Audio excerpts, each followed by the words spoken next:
فعالان حقوق بشر ایران میگویند که در جریان 9 روز گذشته حداقل 29 تن در تظاهرات کشته شده اند.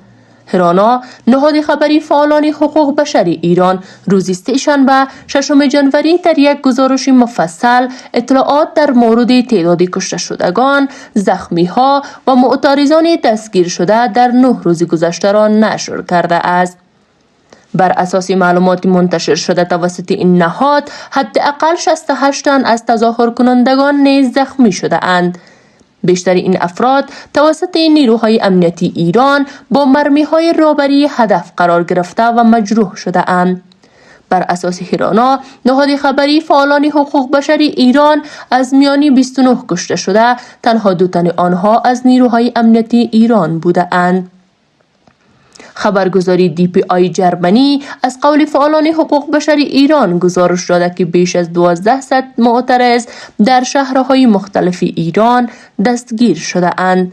در مقابل، فارس، یک رسانه وابسته به نیروهای امنیتی ایران، ادعا کرده که حداقل 300 تن از نیروهای امنیتی ایران از جمله پرسنل پلیس و بسیج‌ها هنگام جلوگیری از تظاهرات زخم برداشته اند.